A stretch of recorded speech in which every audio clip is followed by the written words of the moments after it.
everyone, this is Kelly with your traveling astrocast live from my car with Banjo, my dog. So this is a week. We are in the week leading up to the full moon lunar eclipse in the sign of Capricorn, 13 degrees of Capricorn, which just so happens to be directly across from the United States' sun. So it should be quite relevant for the future of our country. Well, my country. I'm sure there's people whose countries that isn't, but it is going to be, eclipses, like we talked about last week, are accelerated, evolving, revolving doors. Things come in, things go out. This is kind of, things end. Things are eclipsed out of the nation, the nation as, its identity, out of sort of our lives. These can be very, these are times where it's like, whoa, we look back and there's all these changes. We are in a sort of sped up period of change and growth. And sometimes, sometimes that's not fun. Sometimes people don't want to be usurped of the things that we have gotten used to, right? I think people that are interested in, that are self-aware and do their studies and are sort of know that nothing is permanent might have a little bit of an easier time. Now, I'm not sure about the United States. I have great hope that we'll be able to kind of get on board and come what may. This is going to be the beginning of the end as we know it. I don't think it's the end of the world or the end of the United States, but I think there is going to be some sort of significant dawning. Granted, eclipses can sort of delay their results 6 months to a year out, but it is definitely going to be, I think, a significant birthday for yay old United States. And great, because, she needs a little kick in the pants. So personally, yes, just like the light of the sun was cut off during that solar eclipse, this is where the light of the moon are, more of our, I don't say our unconscious, but it's deep, it's emotional, it's memories, it's attachments, it's feeling, and so the light of the moon being sort of, this disruption from Earth. So this also is the opportunity of those emotional complexes or memories that have come to define us. This need to kind of, we'll have this help, that they will be sort of disrupted. They will be detached from us, for a moment, but a moment that is long enough, at least symbolically, like we don't have to put it back in. We know enough. We know what we can let go of. We know what we can release, that we've done this work. And sure, if to the extent, I guess, you're not aware, it can feel like things are being ripped from you. But I think just trust what goes out of the life and trust that a new space is being made, just like a new space is being made for the U.S. This is all about occupying new spaces. Cancer, the sun is in Cancer, conjunct a Mercury that is in retrograde, perceiving the past, reframing, reassessing, curiosity, this real sense of we are in a time of reinvention, but the reinvention is not separated from our history. It's not separated from our personal history, right? That is actually what informs. That is part of what is the guiding light. Those are making up the bumpers. They're like, hey, been there, done now. How are we going to sort of transform and be on board with this change? So this is a big one that's coming up. And oftentimes, full moons are about culminations. And with retrogrades, it just doubles down on culminations. Now, of course, a big release of energy can also be a big opening for new energy. Always so much new energy that can come in. But, always seeing, where does 13 degrees Capricorn fall in your chart? Where was that new moon in Cancer? This axis of security and this axis of really, we're really being called to kind of go inward, right? To start really paying attention to our inner voice, our inner wisdom, our instincts, our emotions, our heart. We've kind of gotten a little bit out of whack with the head leads the heart. Not all of us, and this is all obviously always to different degrees. I'm not necessarily speaking for everyone, but at least collectively, the sense that we have to learn to trust the heart, our sense of right and wrong, our sense of what we want to guide with, that it's not about externals, the income, the way things look. We will catch up with ourselves, but it all starts with our inner state. Everything comes from that. So we've created this. We've all created the state of our world to some degree or another, right?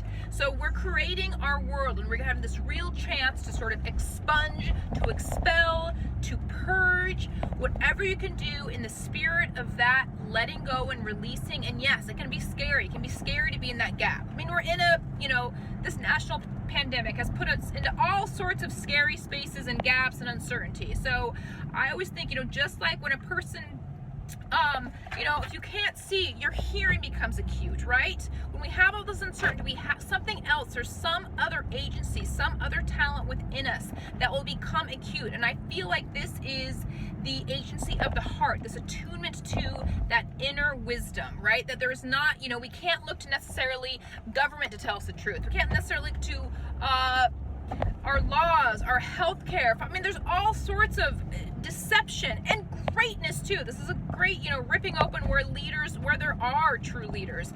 But we have to just really, hey, if this doesn't feel right, we have to be willing to trust our own guidance.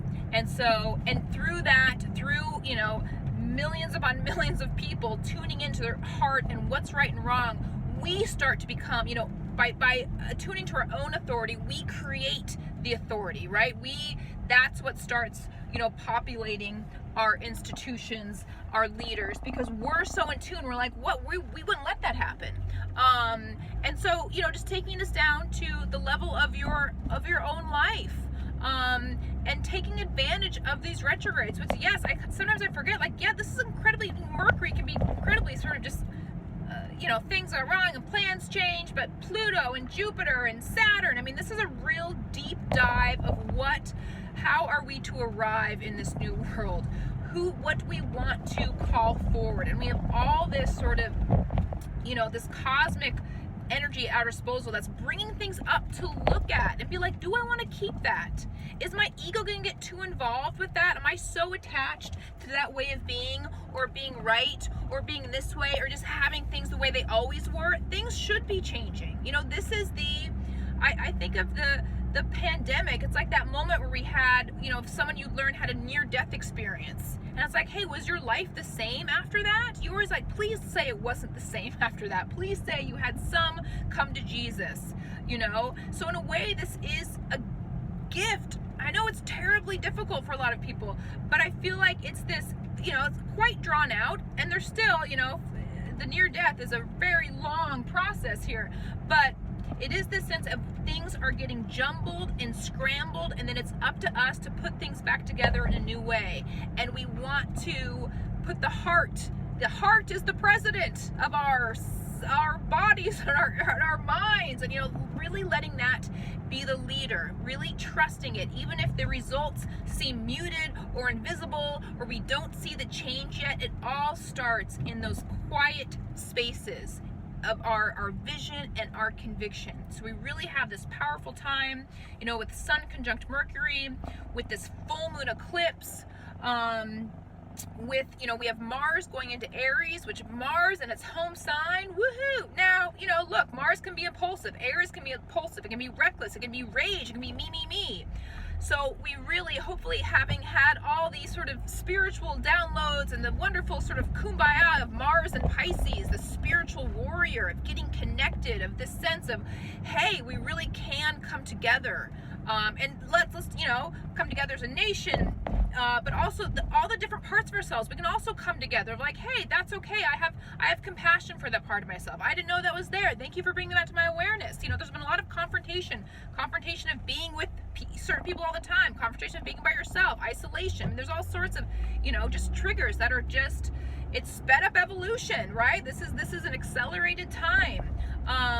It's like, you date someone for 3 months. Like, we've been dating ourselves for 3 months. Like, it's all gonna come up. Who are you? What do you need to work on? What's going well? So just to say that this Mars and Aries, this incredibly fiery energy, and I love that, they always say that metaphor of, maybe it's like like a kid with a Ferrari, but this is, you know, this is the Ferrari energy, but everyone has a license, right? Like, there's some really righteous rage and anger, but I just encourage everyone to not fritter away, you know, really pick your battles, really, and let your heart inform your action. You know, let it be tough love, you know, definitely stand in your power and let your inner guidance, you know, your inner guidance is not just telling you like, hey, meditate. It will probably, if you attune to that heart, will tell you what to do to take care of yourself, you know, the calls to make, the jobs to go after, the things to say. We have to be willing to be in that, you know, it feels very vulnerable to not have control, but we have so much more control than we think we do when we trust ourselves. And we are just at this right time to all go into those deep spaces and trust ourselves. And like, you know, my neighbor was saying the surfing metaphor, when the waves got about to crash, it's like you have to flip your board over and go to the depth of the water, and just, it will pass, and you know to take the next wave. So knowing that space that you can go to that helps you be silent in your own thought, and knowing that your wisdom will never be critical, it will never make you wrong, it won't be like, you didn't listen to me the first time, so, you know, go F yourself. This is wisdom that is evergreen, that will come back, that will be supportive and kind and your friend, and it's not your neurosis. It's, you know, if, you know, I love that Albert Einstein quote, if you've never, what is it? If you've never made a mistake, you've never tried something new. So we're all trying something new, you know, we're all trying to let Cancer drive. And this eclipse that is happening on the 5th of July is about, you know, it's eclipsing out shadow Capricorn, not high Capricorn, which is again elevating leadership and authority and wisdom and that sage energy. But we are the authority. We don't have a guru, you know? No one is, we're our own guru. So trusting that and letting the world catch up to that. Don't doubt just because we're in a certain sort of darkness. We're at the precipice of something completely new. This is a rebirth, people. It's a rebirth. And the more we can kind of take responsibility for ourselves and the space and the emotion, the energy that we put out in the world, the more that we will be inspired and kind of see this change on a global level. But hey, what do I know? That's just what's coming to me looking at the stars this week, in the spirit of this kind of deep letting go, this kind of eclipsing out of the old, the rigid, these old kind of boxes that perhaps we've kind of put ourselves in. I'm going to do a Instagram live on Friday at 7 p.m. Pacific time. I would love for you to be there. It's with @the Past Life Regressionist. He's on Instagram, the Past Life Regressionist. He's amazing. You know, Anyway, I got a reading with him, and it's amazing how much, you know, past lives, you can see that in the south node of the moon, right? Our nodal story being so germane to evolutionary astrology, and to have that sort of supported by a past life meditation, you know, kind of a guided meditation sort of into these stories, it really does make a difference. You realize these contracts you made in the past, these vows you made, and whether you're, anyway, we're going to go into that and what that entails. And if you're interested or curious at all, I think it's just a very well-timed something to talk about, you know? Evolutionary astrology, we reincarnate. We're here to learn and grow. So have compassion with yourself, be kind to others, choose your battles wisely. We're all in a new space. We're not trying to make other people wrong. We're all going to, you know, evolve at our own rate. So it's just, you know, all we can do is keep our side of the street in alignment with what we know. And if that's, you know, 51% we know, then that must be enough. We just have to, you know, lean into the light, as Joseph Campbell says. We just sometimes don't know, but we just lean, and you know, divine providence, you know, will have our back. All right, that's all I have for you. That was my drive. I know it's very dark out. Thank you for listening. I love, you know, your comments. If you have things to say, I'm open. If you want a reading, I'm here. Have a great peaceful eclipse. Be conscious, bring awareness, and it's gonna be, you wanna watch this amazing parallel parking job. I'm nervous, you guys. It's a big watch. But I think I did it. I think I did my 100th parallel parking job, and that's my dog. That's Banjo. Okay, lots of love. Thank you for listening, and we'll see you next time.